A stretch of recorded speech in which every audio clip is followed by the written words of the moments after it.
কিরগিজস্তান থেকে এখনই শিক্ষার্থী ফিরিয়ে আনার মতো কোনো ঘটনা ঘটেনি। রাষ্ট্রদূত পৌঁছে পরিস্থিতি দেখে সিদ্ধান্ত নেবেন, এমনটা জানিয়েছেন পররাষ্ট্রমন্ত্রী ডক্টর হাসান মাহমুদ। দুপুরে নিজ কার্যালয়ে সাংবাদিকদের প্রশ্নের জবাবে একথা জানান তিনি। এ সময় ইরানের প্রেসিডেন্ট ও পররাষ্ট্রমন্ত্রীর মৃত্যুতে আনুষ্ঠানিক শোক জানানোর কথা জানান পররাষ্ট্রমন্ত্রী।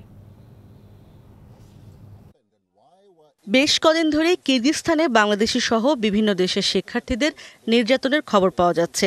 সামাজিক যোগাযোগ মাধ্যমে শিক্ষার্থীরা নানাভাবে আহ্বান জানাচ্ছেন তাদের উদ্ধারের। এ বিষয়ে পররাষ্ট্রমন্ত্রীর কাছে প্রশ্ন রাখেন গণমাধ্যম কর্মীরা। জবাবে জানানো হয়, তাদেরকে ফিরিয়ে আনার পরিস্থিতি এখনো হয়নি।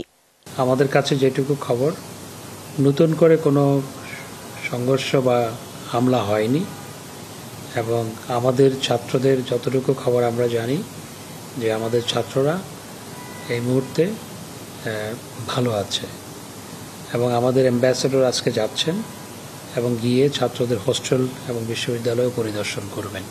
ফেরত আনার মতো সেরকম কোনো দাবি বা পরিস্থিতি হয়েছে বলে আমাদের জানা নেই, বা ছাত্রদের পক্ষ থেকেও ফেরত আনার জন্য বলা হয়নি।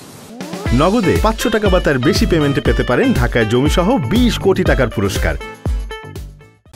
এদিকে মিয়ানমারে অভ্যন্তরীণ সংঘর্ষের কারণে সীমান্তে আবারও জড়ো হচ্ছে রোহিঙ্গারা। তবে পররাষ্ট্রমন্ত্রীর স্পষ্ট বার্তা, আর কাউকে ঢুকতে দেওয়া সম্ভব নয়। নানা ধরনের সমস্যা এই রোহিঙ্গাদের কারণে আমাদের অভ্যন্তরে তৈরি হয়েছে, এবং এটার একটা রিজিওনাল ইম্প্যাক্টও আছে।